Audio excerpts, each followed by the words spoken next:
morning. My name is Chief Drumblin. I am St. Vincent and the Grenadines' favorite and most hated son.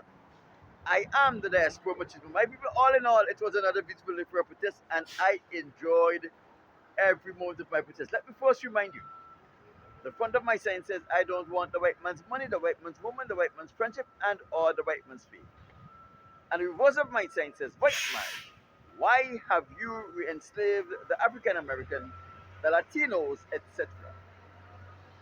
There is nothing particularly interesting that I should bring to your attention as it relates to my protest. And as you know, when I have protested and I have updated you as to what transpired while I protested, it is always my pleasure and my delight to bring to you something from the word of the Most High God. As you know, we have delved into the book of Revelation, and the Most High God have favored us, and He have revealed to us many wonderful truths in the book of Revelation, truths that you have never heard before. And we are going to continue in Revelation chapter 12. We have done the first two wonders that appeared in heaven. The first wonder we saw was a pregnant woman that was clothed with the sun. She had the moon under her feet and a crown of 12 stars. And we have determined that that woman was the nation of Israel. Not the country of Israel, but the nation. And we know that the nation is a people that has a common ancestry. And we are not speaking about the Israelis here. We are speaking about the Israelites, those children of the transatlantic slave trade, the direct descendants of Abraham, Isaac, and Jacob. The Israelis that calls themselves the Jews, they has no relation to Abraham, Isaac, or Jacob, but they were just Caucasians who were sent to Israel to occupy Israel so that the real Israelites, our foreparents, us, cannot return there. We say that she was clothed with the sun, and the sun represented her righteousness. She had the moon under her feet, which represents the trials and tribulations she went through and have overcame. And she have a crown of 12 stars on her head. And that 12 star represents the 12th tribe of Israel. The second wonder we saw a dragon that had 7 heads and 10 horns and 7 crowns upon his head. And we come to realize that according to Revelation chapter 12 verse 9, that dragon represents Satan, the devil. Now we are going into Revelation chapter 12 verse 4. And this is what it says. And his tail, speaking about the dragon, drew 1/3 part of the stars of heaven and did cast them to the earth. And the dragon stood before the woman, which was ready to give birth, for it was his intention to kill her child as soon as the child was born. Verse 5, and she brought forth a man child who was to rule the nations with a rod of iron. And the child was caught up unto God and unto his throne. 6, and the woman fled into the wilderness, where she had a place prepared for her of God. And there she was fed 1,260 days.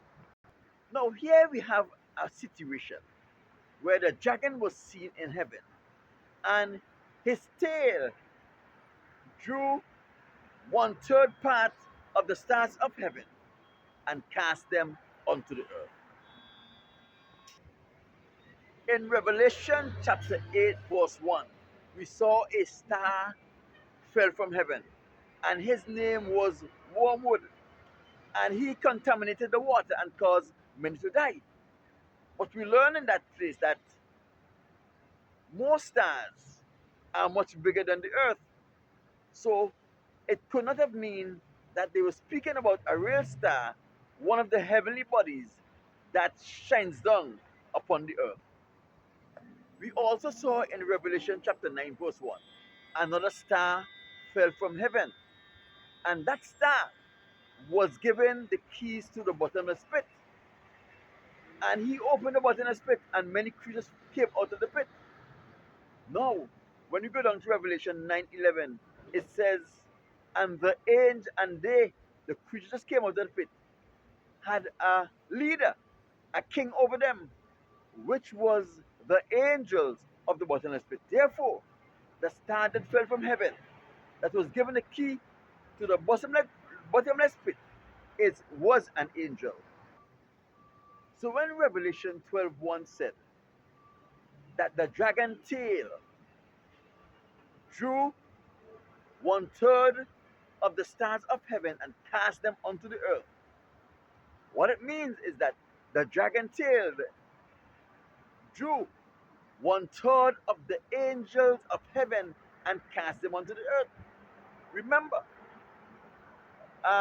the angel of the bottomless pit fell from heaven. Wormwood, which was an angel, fell from heaven. But here we see what is happening here. The stars that the dragon tail drew was cast, was thrown down from heaven. That means they were no longer any value or wanted in the heavens. And what we see here, we see here is that the dragon stood before the woman that was ready to give birth. And his intention was to kill her child as soon as that child was born. But the Most High God take that child up to heaven, to his throne. What we have to realize here is what we are seeing here is reality played out in the spiritual realms. When I was a child, my mother taught me a very important lesson. She told me that whatever happened to me in the physical realms was already decided in the spiritual realms even before it happened to me. And she admonished me that I must always keep in prayer and Bible study so that I can win those battles in the spiritual realms before they manifest themselves in the physical realms. Revelation chapter 12, verse 5 and 6 are actually giving us the scenarios of two different worlds that is playing out. The first scenario is the spiritual realms, the events that surrounded the birth of the Messiah as it relates to the events that played out in the spiritual realms. And it also gives us those events as it played out in the physical realms, right? For example, in the spiritual realms, the dragon was there waiting to devour the child, to kill the child as soon as it was born. But the Most High God took that child up to heaven to his throne and deprived the devil of the opportunity to kill the Messiah before he get an opportunity to complete his work. And the woman fled into the wilderness to a place that was prepared for her by God, and she was fed there for 1,260 days. And they want me to believe that the Most High ain't real. Listen to what this means, right?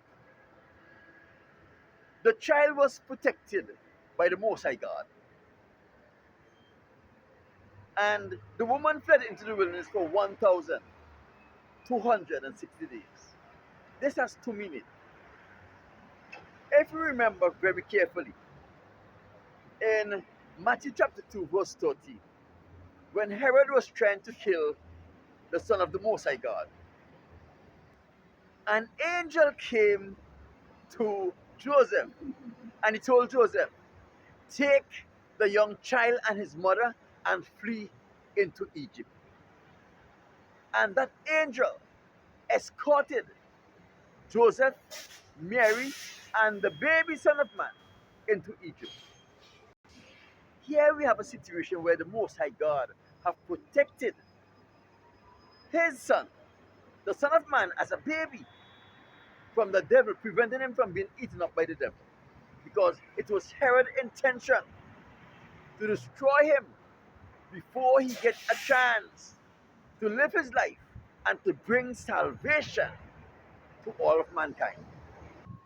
And the time Mary, Joseph, and Yahushua, the son of the man, spent in Egypt was exactly 1,260 days. And then the angel comes and says, return to your home, because they that seek the life of the child is dead. Right on the dot. And the Most High God provided for them for the length of time that they spent in Egypt as exile, running from Herod for the life of the child. We have to remember also that woman is a type of Mary. She really represented Israel. And remember, we learned earlier that the, the, the heathen was supposed to trample upon the holy city for 1,260 years. And remember, Greece entered Israel in BC 331 and they left in AD 929, which gave them the opportunity to trample under Jerusalem for 1,260 years. And remember, in prophecy, when it speaks about them trampling under the city of the Most High for 1,260 years, we went to Ezekiel and Exodus. It says one day is equivalent to 1 year. Like this video, share this video, leave your comment on this video, subscribe or like this channel, and remember, there are many more videos like this right here. So go down and peruse them and let me know what are your opinions on those videos. My name is Chief Strongblood. I am St. Vincent and the Grenadines' favorite and most hated son. I am the diaspora machismo. I will talk to you on Wednesday.